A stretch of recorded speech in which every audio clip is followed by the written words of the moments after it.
Auditeurs et auditrices de la radio Watt FM sur la fréquence 100.7, téléspectateurs et téléspectatrices de True TV au numéro 254 du bouquet Canal Sat et également sur le multiplex de la TNT. Mesdames et messieurs, bonjour et bienvenue à la 5e et dernière convocation du tribunal de l'actualité pour cette semaine. Et vous le savez déjà, comme à chaque audience, je suis accompagné par les juges au siège. Doyen des juges, Geoffroy Vaha, bonjour. Bonjour Président Kaboré, bonjour juge Bougma, bonjour auditeurs et téléspectateurs. Oui, juge Vaha, bonjour. Président Kaboré, bonjour. Madame, messieurs, bonjour. Pour cette 5e et dernière convocation de la semaine, 2 sujets ont été enrôlés pour vous. Il sera question en première partie d'émission du rappel par le ministère en charge du commerce de l'interdiction de vente de boissons alcoolisées aux moins de 18 ans. Et en seconde partie d'émission, il sera question de la 78e Assemblée générale des Nations unies. Et sur ce, je convoque à présent les avant-propos.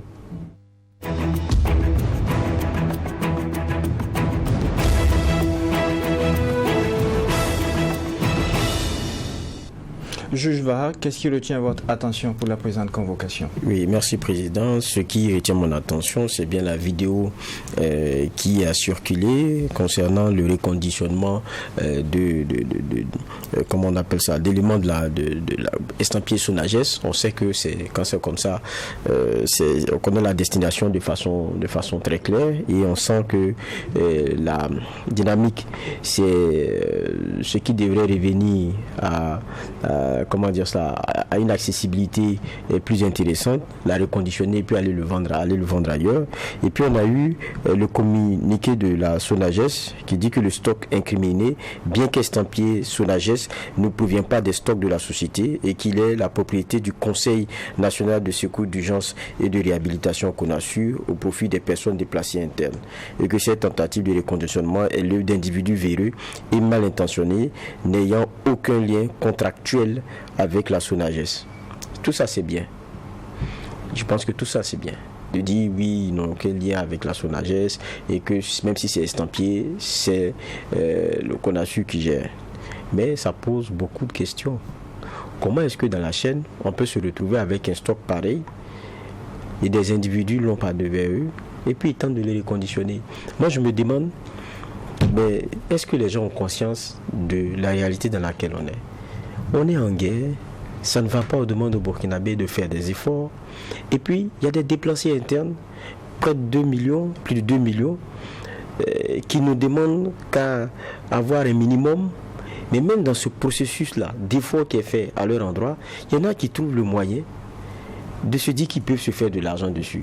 Ça a été dénoncé sous Roc, on a parlé de détournement, mais ça l'a peau dure, ça continue. Donc les gens n'ont pas peur. S'ils n'ont pas peur, c'est pourquoi? C'est qu'ils sont protégés et qu'ils ne sont pas inquiétés. C'est ce qu'il dit, le communiqué, c'est bien de dire cela, mais nous on attend d'avoir la suite. Parce que ce n'est pas possible que dans le contexte dans lequel nous sommes là, ce soit un élément qui puisse prospérer et même qui puisse passer encore dans la tête des gens. Et je me demande, ces personnes-là aussi, qu'est-ce qu'ils ont dans la tête? Est-ce qu'ils savent la condition de leurs frères qui sont dans les camps des déplacés internes? Est-ce qu'ils savent cette condition-là? C'est vrai que l'argent tout de suite et maintenant, le dieu argent est dans la tête de tout le monde et ça fait que tous les principes, bon, ça c'est derrière, c'est des éléments qui sont devenus périphériques. Mais quand on voit ça, pour moi c'est des éléments qui font très mal. Et puis bon, se font dans un communiqué pour dire bon, nous on n'a rien à voir, alors que c'est estampillé. Je pense que cette communication-là est trop simpliste. On attend de voir ce qu'il y a derrière et puis tant qu'on n'a pas l'ordre d'éléments comme ça là, tant qu'on n'a pas le clair mot jusqu'à la fin où on sait qui est derrière quoi, qui a fait quoi et puis on sait les sanctions qui sont tombées, les gens là vont continuer parce qu'on a l'impression que dans ce Burkina le tout n'est pas de vous attraper, même quand on vous a attrapé il y a encore des possibilités pour vous de vous échapper. Et moi je pense que cet élément là est trop gros, c'est trop insultant même pour que ça puisse passer comme ça, surtout dans le contexte dans lequel nous sommes. Il y a une leçon à donner. Alors, juge Bougma, quels sont vos avant-propos pour ce matin? Vos avant-propos, moi j'ai un seul avant-propos, c'est sur la condamnation de l'activiste burkinabé en Côte d'Ivoire du nom de Loukman Sanfo. Ce qui est curieux, c'est qu'il lui-même dit que c'est la facilité avec laquelle les forces ivoiriennes ont pu mettre la main sur lui qui me fait rigoler. Donc vous pensez que quoi? Que comme vous êtes derrière un clavier, dans un angle mort d'un pays où on ne peut pas vous retrouver. Non, c'est au Burkina qu'on s'amuse avec certains qui sont dans ce genre de ragot qui se racontent. Et puis bon, on ferme les yeux. Je pense que c'est beaucoup plus les yeux qui sont fermés plutôt que la volonté de mettre la main sur des gens. Bon. Il y en a qui sont difficiles à tracer, mais il y a d'autres aussi, bon, surtout qui font des vidéos à visage découvert et tout. Quand c'est d'une certaine portée, voilà. Donc, c'est encore insister pour dire à ceux qui sont sur les réseaux sociaux et qui se donnent à un certain jeu, si vous n'êtes pas sûr de vos capacités de camouflage, comme certains, n'essayez même pas.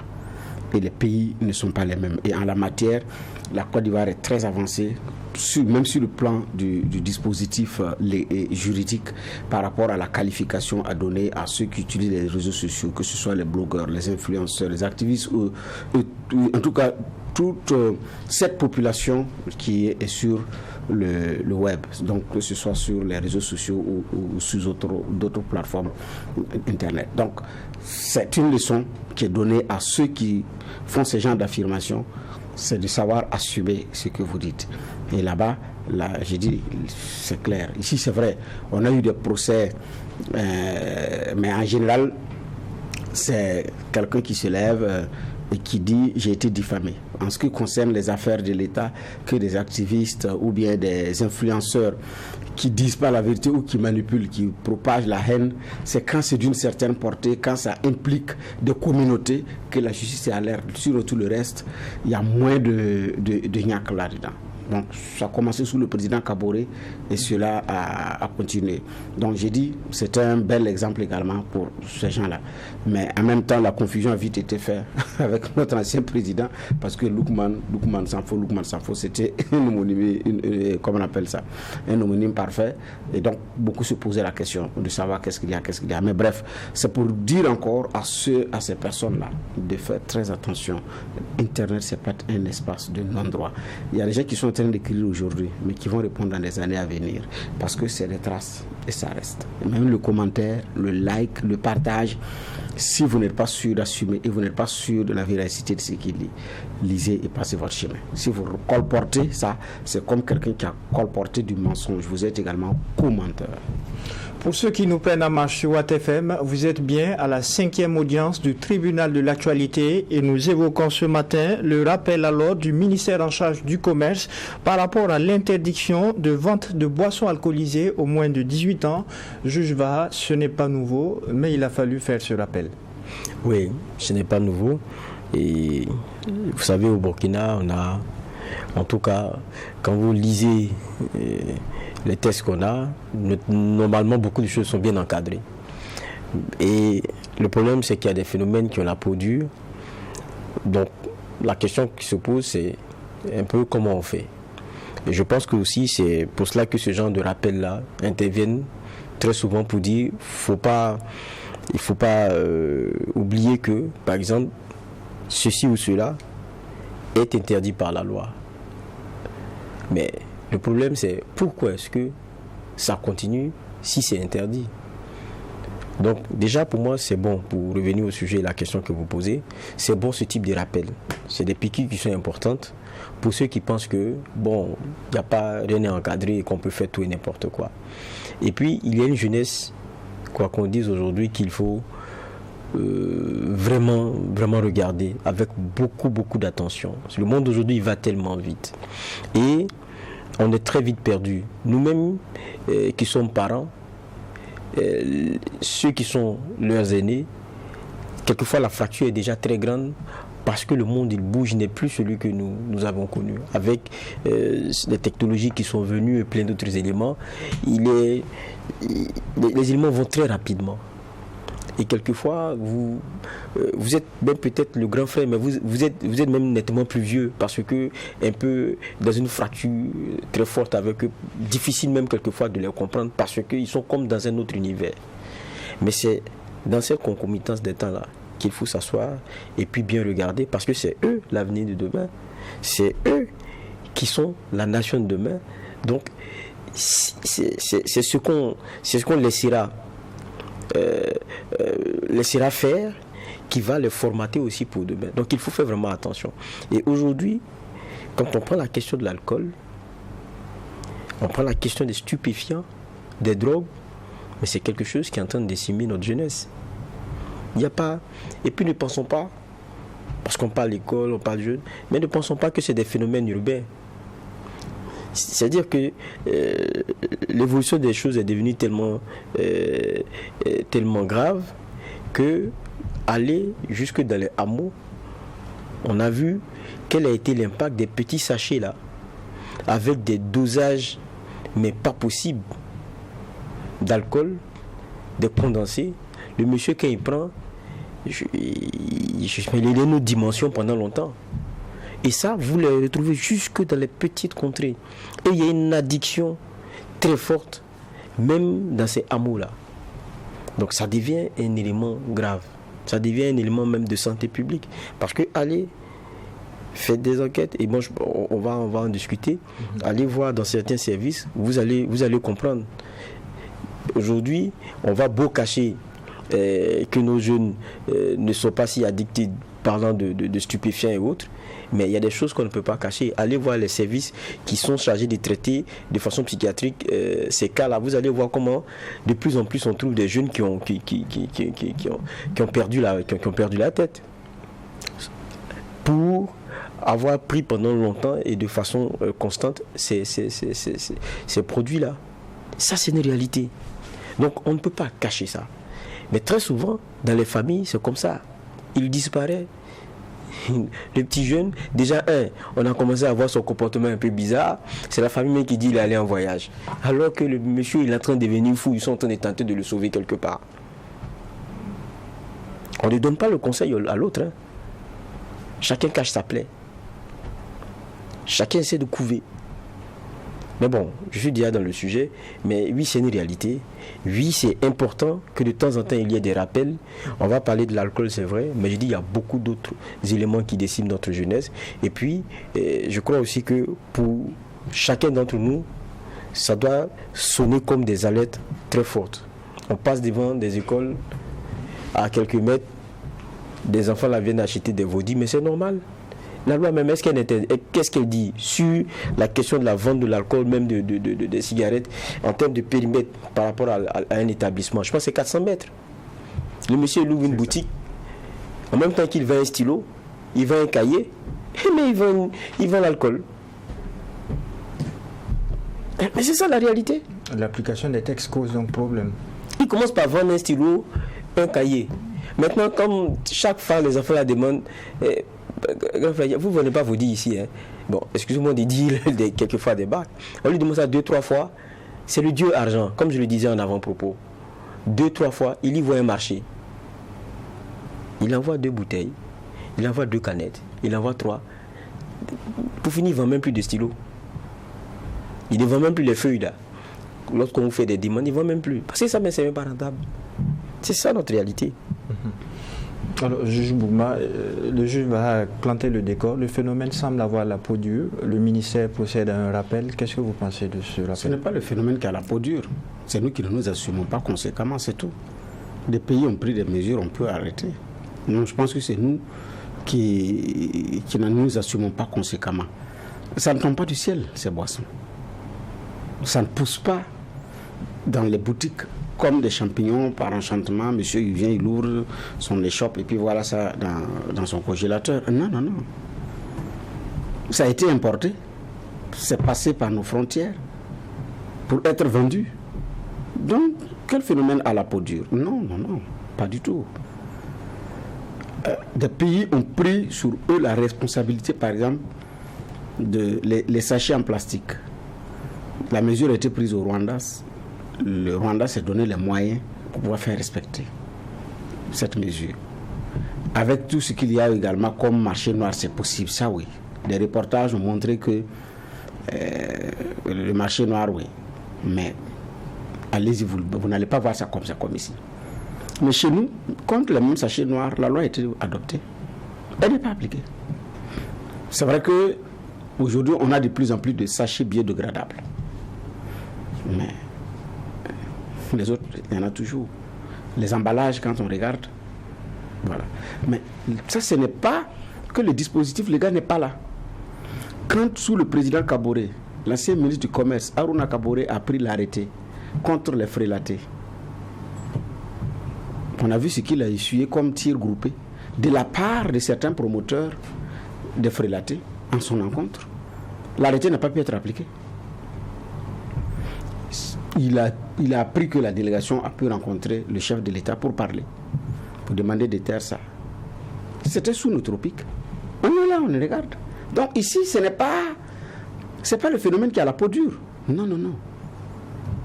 C'est un État qui ne s'assume pas conséquemment. C'est aussi des citoyens qui ne sont pas aussi conséquents. L'établissement est construit, on dit, pas moins de 400 mètres. On ne veut pas voir un débit de boisson. Mais parfois, l'autorisation est donnée à l'établissement. L'établissement s'implante même trouver le débit de boisson. Qui n'a pas fait son travail? Celui qui devait contrôler pour voir est-ce que le lieu là est indiqué. C'est lui qui n'a pas fait son boulot.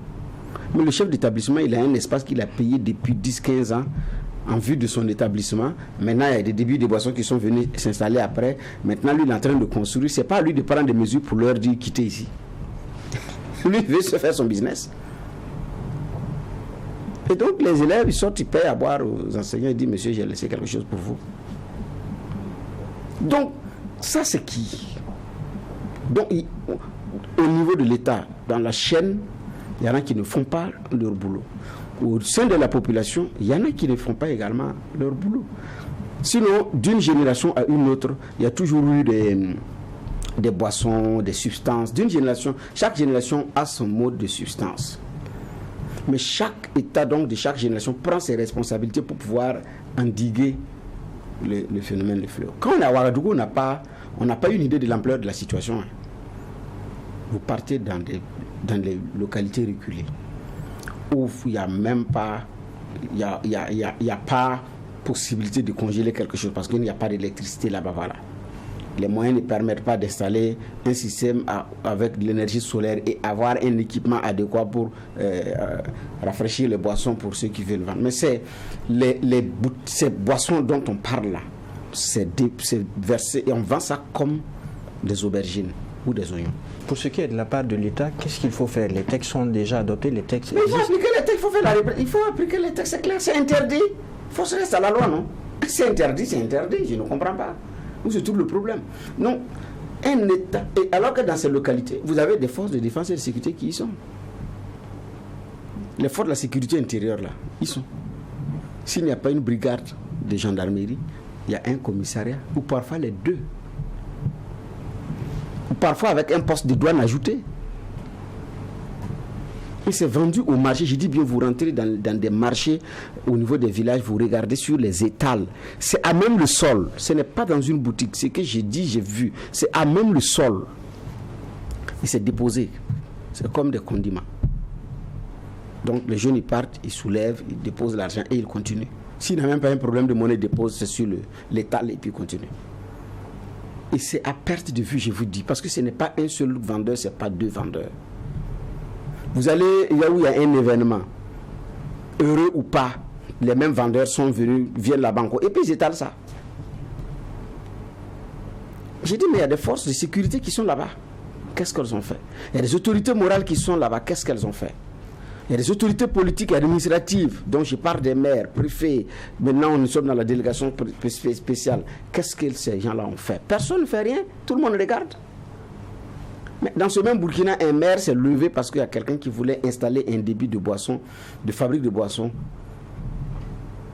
industrielle, donc frélaté. Il demande et il envoie un échantillon de boissons au laboratoire de santé publique pour analyse, pour voir est-ce que c'est pas nocif. Vous savez ce qui s'est passé? C'est un des laborantins du laboratoire là qui a appelé le patron de l'unité pour lui demander vous avez quel problème avec le maire? Il dit, lui ne comprend pas que parce qu'il a envoyé des échantillons de votre boisson pour analyse. Voyez-vous, dans un État, est-ce que ça c'est un État? Est-ce que c'est un acteur responsable? Vous êtes chargé de vérifier la qualité. Un maire envoie, il dit à quelqu'un qui veut faire ça chez moi, je veux me rassurer que ce n'est pas nocif pour ma population. Mais je veux avoir un instrument légal, une analyse. un laboratoire prend et il appelle monsieur pour voir. Et puis la question c'est, qu'est-ce que vous avez contre le maire pour qu'il envoie vos échantillons pour que nous on analyse? Et regardez, moi je ne comprends pas. Et la guerre entre ce maire-là et l'opérateur économique a commencé. Et c'était à couteau tiré, mais pourquoi? Parce que voilà un maire sans défense. Qui va vous défendre? D'ailleurs, on va vous poser la question, qui t'a dit d'envoyer ça là-bas? Ton président de parti va te menacer. Et puis bon, avec toute la pression sociale. Donc même quand il y en a qui sont de bonne volonté, c'est annihilé. Je dis bien, le grand lot regarde, la grande masse regarde. Parce que pour certains, ces boissons, c'est pas bien. Mais bon, comme mon fils n'en consomme pas, ou comme ma fille n'en consomme pas, c'est pas grave. Ce qui ne sait pas, c'est que celui qui est assis comme un ange dans le salon, là, c'est le chef bandit même en fait, c'est le chef des gangs. Demandez à certains parents. Donc, on a une responsabilité individuelle et collective vis-à-vis de telles situations. Ce n'est pas seulement à l'État, mais on a en face, je dis bien, les appareils de l'État ont beaucoup plus lâché prise sur ce front-là, sur ce front de lutte-là. C'est là qu'il faut déplorer. Et c'est ça, c'est ce qui fait que ça payant sur eux. L'autre inquiétude, juge Vaha, c'est l'intitulé même du communiqué en question, le rappel à l'ordre par rapport à l'interdiction de vente de boissons alcoolisées aux mineurs de moins de 18 ans. Comment, pour le gérant de boutique, comment il reconnaît facilement le moins de 18 ans? Non, je pense que quand même aussi, il faut accepter qu'il y ait d'abord un jugement facial. C'est-à-dire, à l'aspect, c'est-à-dire qu'il y aura d'abord à se pencher sur des valeurs aspectuelles. Quand vous regardez quelqu'un qui a 18 ans, vous le reconnaissez. Maintenant, il y en a qui ont comment dire cela, qui ont des maturités plus affirmées, un peu plus tôt et tout, mais quand vous avez l'âge approximatif de quelqu'un même au regard, maintenant on peut se tromper, ça c'est clair. Mais il y a des comportements aussi qui doivent changer. Moi, j'écoutais le mot Adi et il y avait des contributions que je trouvais qui étaient quand même assez intéressantes. Et ça, c'est une vérité. Et puis des constats aussi. Vous ne pouvez pas être un parent. Parce que c'est ça l'intérêt de ces piqûres de rappel. C'est-à-dire les parents, quand ils sont assis à la maison, mettent les bouteilles là dans un sachet, puis dire à l'enfant d'aller acheter, il doit comprendre que ce n'est pas bon. Ce n'est même pas normal, ce n'est pas légal. Parce que en fait, l'enfant, il n'a pas le droit d'aller acheter. Et qu'en est-il de certains parents qui se retrouvent dans ces milieux avec les enfants? Bon, ça, c'est eux qui ont accepté d'éduquer leurs enfants ainsi. C'est eux qui ont accepté. Vous savez, moi, il y a une phrase que le professeur Alkassou Maïga, qu'on a reçu ici il y a quelques jours, l'a dite, mais ça m'a fait tilt dans la tête. Il a dit, parlant des enfants là, il a dit, il faut les élever. Il faut plutôt les éduquer et non les élever. Qu'avec les enfants, ce n'est pas une question d'élevage, c'est une question d'éducation. C'est très fort, hein. Si lui il a accepté de faire de l'élevage, qu'il continue. Maintenant, si ça se fait dans l'irrespect des textes, ça doit il doit tomber sous le coup. Parce qu'il ne faudrait pas que ça ait une mauvaise influence sur les autres. Ça c'est. Et puis nos parents, on doit être plus conséquents. C'est-à-dire que pour moi, la piqûre de rappel, là, ça interroge certains comportements, peut-être que certains trouvaient naturels. C'est pour ça qu'on en débat ici. Le monsieur, il s'assoit et puis ceux qui nous occupent vont dire, ah mais c'est vrai on se dit, bon, c'est rien, vous envoyez l'enfant et tout. Mais au fond, c'est pas une bonne habitude qu'on donne. Ailleurs, il y a les pays sérieux, on ne vient pas se lever et puis on paie la bière comme ça. Vous êtes sûr que si vous n'avez pas l'âge, on ne va pas vous donner. Mais le problème, c'est ce que je dis, le Dieu argent est dans la tête de tout le monde.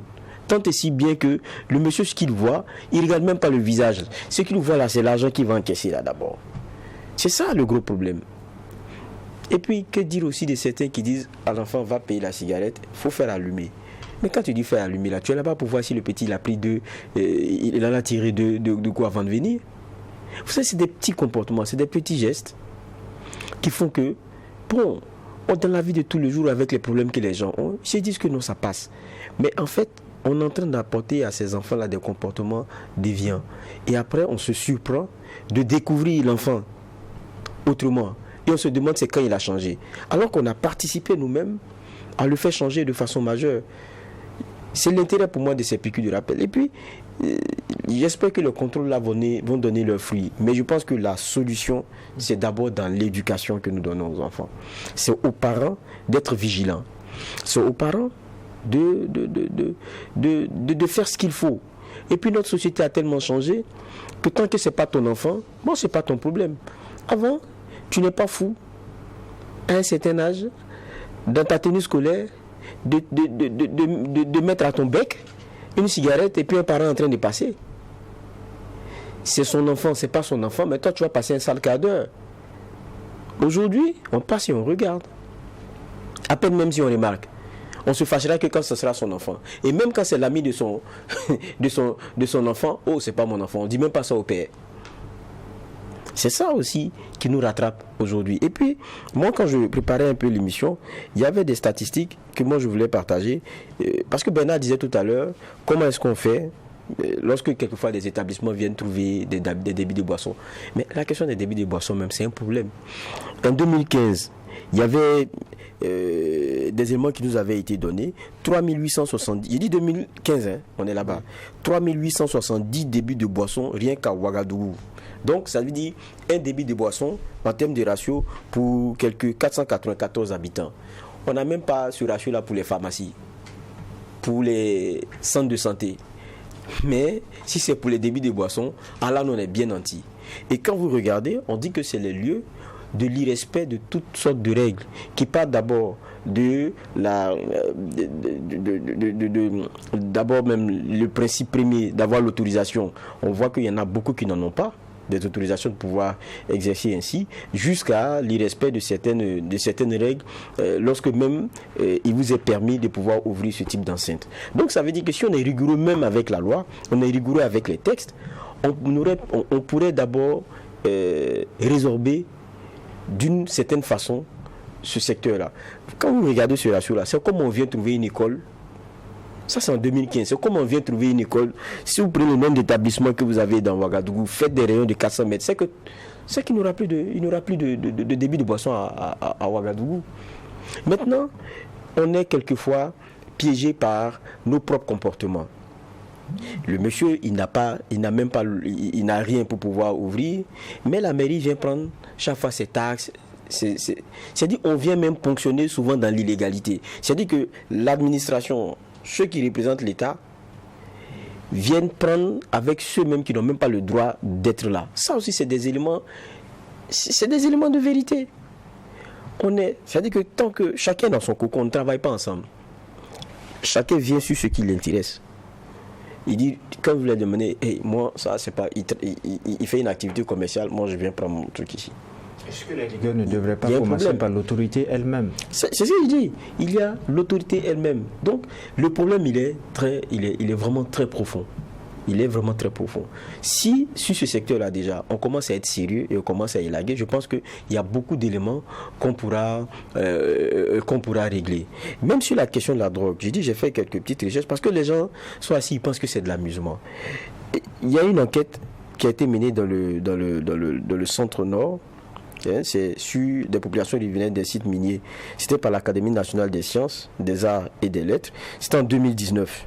126 élèves du primaire, entendez-moi, hein, j'ai dit du primaire, qui ont été questionnés de savoir est-ce que vous avez déjà consommé une fois la drogue. Tenez-vous bien, il y a 3,17% des enfants du primaire qui disent qu'ils ont déjà consommé. Ça, c'est ceux qui ont accepté de dire moi j'ai déjà goûté une fois. C'est au primaire. Imaginez. Donc, pour moi, c'est le moment de prendre conscience de ce phénomène-là. Bernard parlait tout à l'heure des arrêtés qui avaient été pris pour la question de l'interdiction de certains éléments. On a vu comment on appelle ça, les boissons fortes, je le disais, en sachet et tout. Mais quand ça s'est passé, les enfants, là, vous les avez virés un peu. Il n'a pas le sachet. Après, maintenant, c'est d'autres substances. Ils ont toujours des substituts. Et les substituts sont souvent même plus dangereux. C'est ça. Comment on fait pour en avoir en quantité aussi forte sur la place publique? Ça aussi, ça interroge sur la porosité de nos frontières. Et puis, comment est-ce que ceux qui ont à charge la question des contrôles là, comment ça se fait qu'on est voilà, c'est tranquille, voilà. Vous venez à la petite boutique à côté, vous grattez votre nez, on comprend ce que vous voulez. Mais il s'est fait approvisionner. Donc quand on veut combattre un mal, je pense qu'il y a toute une chaîne. Il faut être sincère dans la lutte qu'on veut mener. Que dire de l'interdiction aux mineurs d'acheter ces boissons frelatées quand même des débits de boissons ont des mineurs qui travaillent? C'est ce que je disais tout à l'heure. Les infractions sont nombreuses dans ce secteur-là. Depuis le fait que le gars, il a ouvert son enceinte de façon illégale jusqu'au recrutement qu'il fait. Il y a beaucoup paradis dans le secteur. Il y en a qui sont clean. Oui, il y en a qui sont clean, qui ont décidé de faire de cela un business, mais de la meilleure des façons. C'est-à-dire que tout le monde n'est pas à peindre en noir. Maintenant, il y a d'autres aussi qui font comme ils peuvent, comme ils veulent. Maintenant, pour terminer, c'est bien de dire débit. Quand on dit débit de boisson, tout le monde voit des enceintes, quelquefois au bord du canal, au bord de... voilà. Mais combien de familles ont transformé leur maison là même presque en débit de boisson? C'est-à-dire que parce qu'on fait du port à côté, on vend en même temps la bière. Et quand vous traversez, c'est une école qui est là-bas. C'est comme ça, Ouaga. On va terminer sur ce sujet avec vous, juge Bourma. Finalement, la responsabilité parentale plutôt. Il y a de ces parents même, comme le juge Bahal l'a dit, qui envoient leurs enfants acheter ces mêmes boissons, des mineurs. Non, la responsabilité parentale, c'est la première responsabilité. Sur l'échelle des responsabilités, c'est la première responsabilité. Parce que l'enfant naît chez ses parents. Ce sont les parents qui vont s'occuper de lui, les premières prises en charge, l'apprendre à marcher, et puis qui lui donnent à manger avant de quitter la maison pour pouvoir aller prendre ses substances. Mais c'est aussi profond que ça. Parce que culturellement, il y a des bébés déjà à qui on donne la boisson, la bière locale, la bière de mille, je vais dire. Donc l'enfant pleure et puis on lui fait goûter un peu parce que indigne de telle ethnie doit à ce premier moment, voilà. Donc l'enfant a grandi dans ça, il va à l'école, c'est pas un problème. Ces pratiques se font toujours? Oui, dans certaines localités ça se fait toujours. Et même à Ouagadougou, il y a des personnalités de haut rang qui ne se gênent pas de faire goûter un verre de vin ou de bière à leur enfant. Ça, il y en a à profusion. Et dans la culture, chez nous, c'est l'enfant on envoie pour aller faire... on ne se lève pas soi-même pour aller faire des achats ou aller faire des emplettes, alors qu'on a des enfants à la maison. L'enfant est là pourquoi? Donc, comme on envoie l'enfant aller payer du pain, aller payer ci, aller payer ça. Donc, quand il s'agit de la boisson, on oublie qu'on ne doit pas parce que c'est un enfant. Parce que ce n'est pas le fait même d'aller payer la boisson même le problème. C'est par moment ce que l'enfant va aller voir également dans le débit des boissons. Et ça, on ne prend pas ces éléments-là en compte. C'est des images, c'est des dessins parfois compliqués à décrire. C'est aussi ça. Parce que bon, on a l'impression que quand on dit débit de boisson, si on doit présenter un personnage, elle doit être nue. Il doit être nu, pardon. Surtout s'agissant de la gente féminine. J'ai l'impression que c'est comme si c'était un code dans le milieu. Et comme c'est un débit de boisson, si on doit dessiner des gens qui s'asseyent prendre un verre, la dame doit être dénudée et monsieur aussi doit avoir un style vestimentaire assez bizarre, avec une casquette renversée, des lunettes sombres. Je ne sais pas qui, je ne sais pas d'où vient ce code-là. On parlait tout à l'heure des parents qui s'y retrouvent avec leurs enfants. Donc l'enfant part et il regarde en achetant. Sans compter les parents qui partent là-bas. L'enfant prend de la sucrerie. Ils prennent de l'alcool. Mais l'enfant regarde également le comportement à côté. Donc, c'est vraiment des choses qui sont entremêlées. Ailleurs, la mesure était toute trouvée. Il est interdit aux mineurs d'aller payer. Le vendeur même sait qu'il n'ose pas. Et l'enfant ne peut pas. C'est bien réglementé et le dispositif de suivi, il est clair. Donc, mais nous, pour le moment, chez nous, c'est compliqué. Parce que le système d'informatisation n'est pas total. On paie moins avec des cartes. C'est beaucoup plus de la liquidité. Bon, aujourd'hui, avec le mobile, ça commence à rentrer dans les mœurs. Ce qui fait qu'en termes de traçabilité, pour savoir qu'un enfant mineur, ou bien vous avez payé, c'est très compliqué. Parce qu'il y a des pays, même à l'échelle individuelle, le nombre de bouteilles est limité. Il n'est pas question. Donc, ça devient effectivement une préoccupation majeure. Mais les parents doivent intégrer que non. Mais quelqu'un qui donne déjà un demi-verre de bière ou de vin, de boisson alcoolisée à son enfant qui goûte, l'envoyer aller payer, lui donner ça, aller prendre la boisson, là, ce n'est plus un problème. Puisque quand l'enfant revient, lui-même, il a droit à une part de cette même boisson. Donc, la réalité, il y a des paliers de responsabilité. Mais il y a des éléments de la culture également à prendre en compte dans la lutte. Aujourd'hui, maintenant, le niveau d'alcoolisation, le taux d'alcool des boissons, aujourd'hui, c'est fort. C'est ça aussi le problème. Et les boissons énergisantes ne sont pas venues pour faciliter la tâche. Non seulement ça contient des substances très dangereuses pour l'organisme, il y en a qui sont encore fortement alcoolisées. Et ça devient compliqué. Et donc là, on est effectivement en plein milieu dans le mille. Et quand l'enfant commence à prendre la boisson dehors, lui aussi, il est enclin à faire des mixages. Parce que sur la table, papa met telle boisson et ajoute ça. Pour que ça passe. Donc le petit aussi se dit, moi aussi, je peux prendre telle boisson et mélanger à ça. Ah, puisque papa le fait. Donc on peut mélanger. Le mélange n'est pas un problème. Et il mélange. En fait, l'enfant imite et il applique. Ce qui fait que c'est vraiment, j'ai dit, c'est très compliqué dans la lutte, mais ça demande suffisamment de la responsabilité. Il faut que les uns et les autres mesurent l'ampleur de la situation. Sinon, ça va être très, très, très, très, très dur. Et nous allons passer au deuxième sujet retenu pour cette audience du tribunal de l'actualité. La 78e session de l'Assemblée générale des Nations unies s'est ouverte à New York du côté des États-Unis d'Amérique. C'est un sommet qui connaît la participation de plus de 148 chefs d'État du monde. Et à cette session, en dehors du président américain Joe Biden, la remarque, c'est l'absence des 5 grands pays qui disposent du droit de veto. Bon. Vous savez, souvent ces grands rendez-vous là aussi, après chacun se prépare pour venir défendre sa cause. Maintenant, si, parlant de ces grands là, si comment dire cela, les intérêts du moment et les préoccupations de l'heure sont ailleurs, c'est pas forcément le grand rendez-vous souhaité, parce que c'est, vous savez aussi, c'est nous aussi qui le voyons comme des grands rendez-vous, on peut venir parler au monde. C'est ça aussi notre problème. Nous les voyons souvent comme des hyper grands rendez-vous où pour nous ça devient une tribune, une ouverture sur le monde. Et on parlera au monde, le monde va nous écouter sur nos problèmes, sur nos avis, sur nos postures. Mais au fond, c'est-à-dire que leur non-présence se caractérise même souvent par la non-présence, ou plutôt même par l'absence, la façon dont des pays qui sont représentés, qui ont même fait le voyage, boudent les déclarations de nos États. La plupart de nos pays là, ils font souvent leurs grandes déclarations qu'ils ont préparées là dans des salles vides. C'est ça aussi la vérité.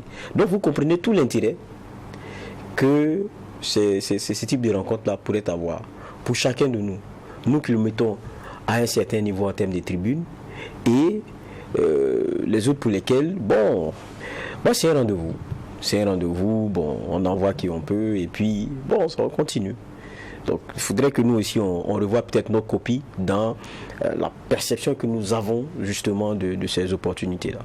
Alors, le juge va parler de perception. Quel est le regard que l'on donne au discours de nos chefs d'État africains qui s'y rendent, quand on sait que, comme l'a dit le juge Baha, les discours se font souvent dans des salles à moitié vides? Oui, l'impact du discours ou l'intérêt pour le discours dépend de deux choses. La taille du pays ou la carrure du leader. Soit votre pays est très puissant et vous venez, tout le monde veut écouter ce que vous voulez dire. Les États-Unis d'Amérique, la France, la Russie, la Chine, en fonction des intérêts du moment et peut-être de la crise qu'on vit. Ensuite, l'autre aspect, je dis, c'est la carrure du leader. Un discours de Kadhafi va être très bien suivi, même s'il y en a qui vont, comme on appelle ça, proférer des jurons ou bien envoyer des mots de leur fauteuil à l'intérieur de la salle, ou bouder la salle et suivre ça à l'écran. C'est-à-dire, il boude la salle, mais juste à l'écran, pour que rien ne lui échappe. Il va aller regarder ça ailleurs. Parce qu'il y a des chefs d'État, quand ils prennent la parole, il y en a qui sortent, qui quittent la salle. Sankara avait aussi été écouté. Donc là, ça dépend, je dis bien, de la carrure du leader. Les casseroles sont passés, par moments très bien écoutés et ovationnés. Ce sont les deux critères. Et quoique là, même les grandes puissances, même avec les grandes puissances, ce n'est pas tous les présidents de ces grands pays aussi qu'on va écouter. Parce que vous pouvez être un petit président d'un grand pays, par aussi la carrure de votre, par la qualité de votre leadership. Donc tous ces éléments mis ensemble font qu'il y a des discours qui sont plus suivis, plus commentés que d'autres. Mais le constat, il est amer. C'est des gens qui partent parler dans des salles vides avec leur délégation. Et puis bon, voilà.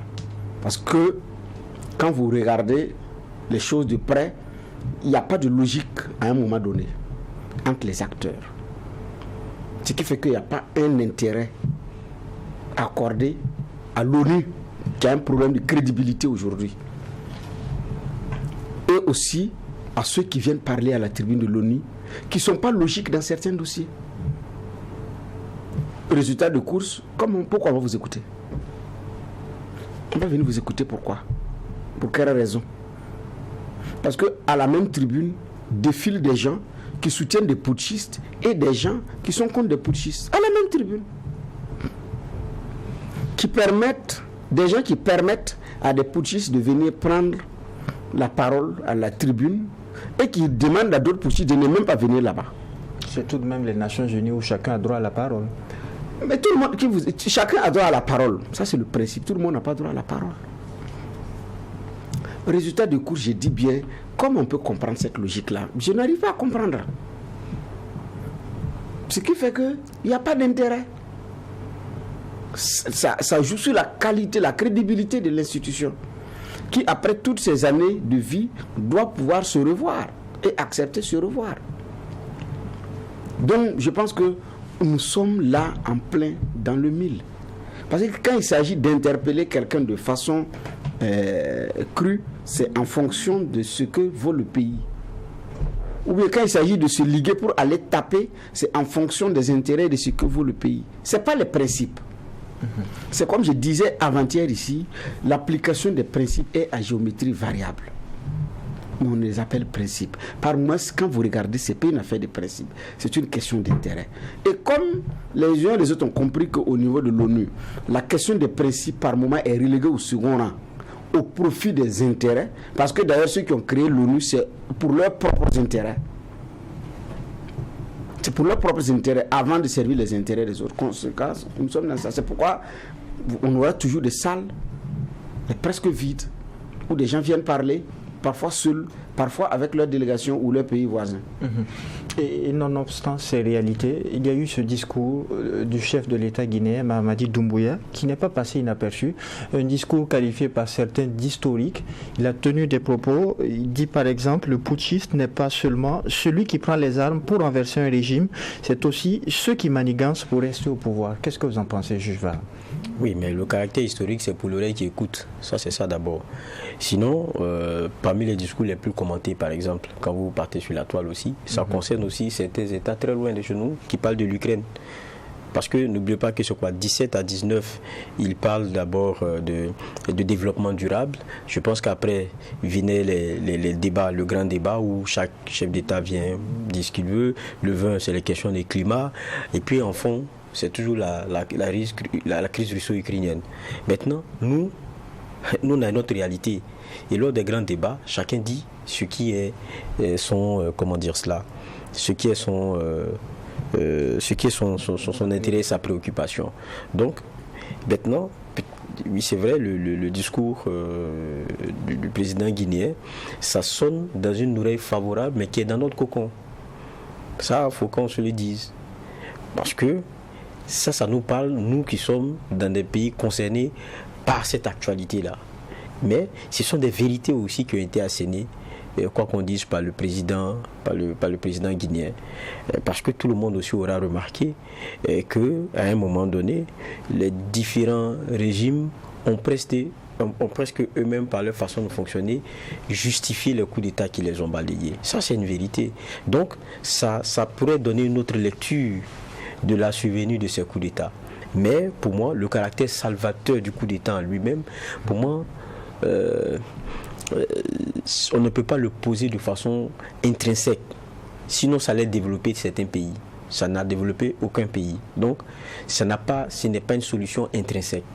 Maintenant, si on a des situations de blocage dans certains pays, comme on l'a vu avec le Gabon, on a vu aussi même avec son pays, la Guinée, où on a vu Condé dans son entêtement. Le parallèle est bien fait même d'ailleurs avec la question gabonaise. Donc ça, c'est des contextes qui sont particuliers et qui peuvent expliquer un certain nombre d'éléments. Donc il est à l'aise de le dire. Il y en a qui ne comprennent même pas ce qu'il dit. Parce que chez eux, la question du coup d'État, là, ils ne se l'imaginent même pas. C'est pour ça que j'ai dit, il y a la question de l'oreille qui écoute. Chez nous, ça parle, parce qu'on a cette réalité-là. Donc quand vous dites historique, c'est historique dans notre cocon. C'est historique dans nos réalités, nous qui partageons ça et qui savons lire dans ces éléments. Il y en a pour qui, bon, quand ils entendent, ok, ceux-là, ils parlent de... Parce que le monde est dans la démocratie aujourd'hui, hein. Ils sont à autre chose, eux. Et pour justifier la succession de coups d'État, Mamadi Doumbouya, lui, il parle de l'échec de la démocratie occidentale en Afrique. C'est ce que je dis. Ça peut parler chez nous. Mais de quelle démocratie il parle? Occidentale. Oui, mais attends, je suis désolé. Pourquoi est-ce que ça marche chez eux? Pourquoi est-ce que chez eux, jusqu'à présent, il n'y a pas de problème? Si ça ne marchait pas, pourquoi il n'y a pas de coup d'État dans ces pays-là? Il ne faut pas confondre. C'est ce que Al-Kassoum Maïga disait ici, nos acteurs politiques, la façon de gérer nos pays, et puis le principe même de la démocratie. Lui-même qui dit cela, pourquoi est-ce que chaque fois il invoque le peuple dans les décisions qu'il prend et il légitime ses postures par le partage par la plus grande masse des Guinéens?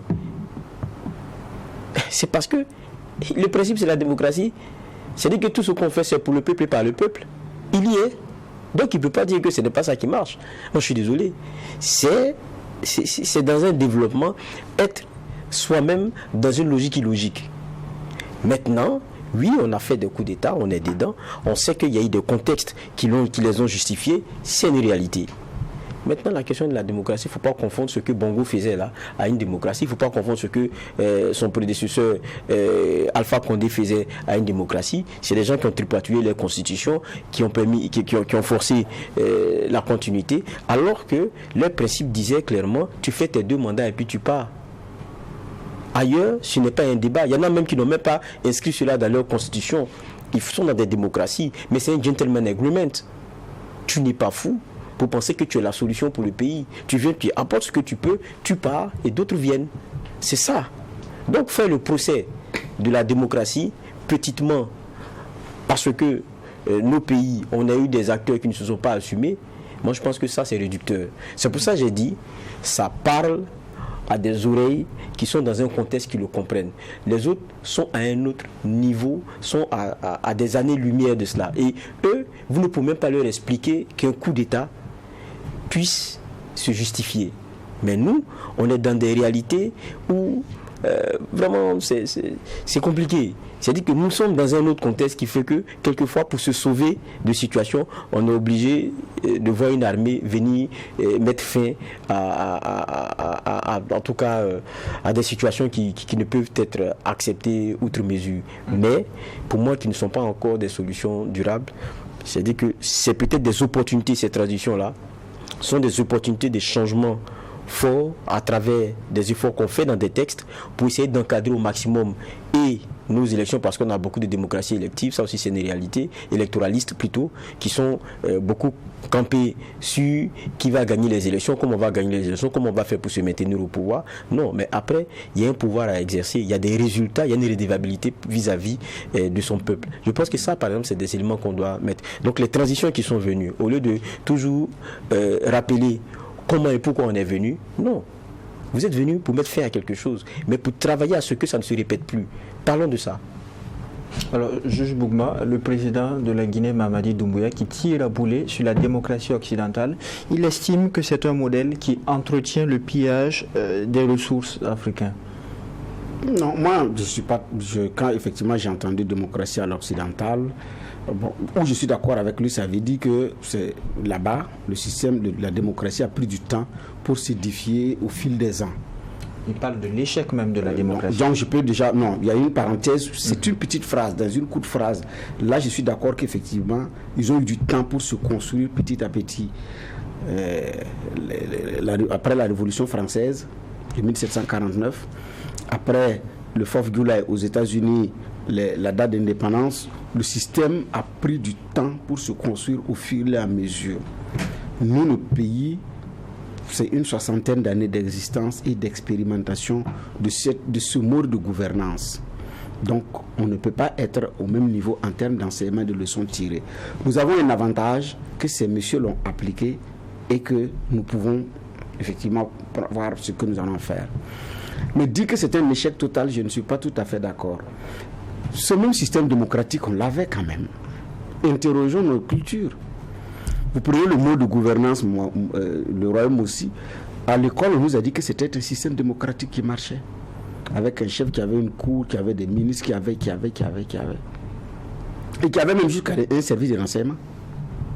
Vous prenez la fameuse charte de Kouroukanfouga et date des camps. C'est un instrument démocratique pour réguler des modes entre les citoyens, pour le respect des droits humains, pour que chacun puisse faire son boulot. Donc ça c'est des entités démocratiques. Lui-même, les instruments de gouvernance qu'il utilise en Guinée, c'est quoi? Il a un parlement, non? Il a un gouvernement, ce ne sont pas des instruments de la démocratie. Est-ce qu'il règne seul, il prend ses ordonnances, il se lève le matin et dit on fait ça? Pourquoi il a eu besoin de ces instruments qui sont des piliers de la démocratie? Pourquoi il en a créé? S'il a constaté que c'est un échec et que ça a été cuisant, que ça ne marche pas, mais qu'il dissolve ces instruments-là et qu'il mette maintenant un mode de gestion tyrannique, bon, je ne sais pas moi, seul ou, et puis pour qu'on puisse voir ce que ça va donner, mais il ne peut pas. Et il a une charte qu'il a déposée, ça a été adopté, non? Je ne comprends pas. Donc, le problème, ce n'est pas le véhicule. C'est qu'est-ce que le conducteur fait avec le véhicule. Est-ce qu'il respecte le code de la route? C'est ça le vrai problème. C'est un mode de gouvernance. On peut dire qu'on ne veut pas, et puis on change de mode de gouvernance. Le royaume chérifien, le Maroc, c'est une monarchie constitutionnelle. Il y a un roi, mais il y a un mode de gouvernance démocratique qui accompagne et ça marche. La Grande-Bretagne. Si nous, on avait voulu également, chez nous, on dit, bon, on va mettre des rois et puis choses, mais là aussi, la vérité, c'est que chez nous, les différents peuples avaient leur façon de gérer leur pouvoir, ce n'est pas la même chose. Donc, d'une communauté, par exemple, chez nous, à une autre, ce n'est pas le même mode de gestion. Donc, je ne suis pas tout à fait d'accord avec quand il dit que parce que le problème, ce n'est pas la démocratie. C'est ce que les acteurs ont utilisé la démocratie pour faire. C'est beaucoup plus ça, le véritable problème. Mais maintenant, c'est un discours qui permet à des gens de légitimer leur coup d'État, de légitimer parfois leurs dérives et de faire parfois pire que ce que même les hommes politiques font.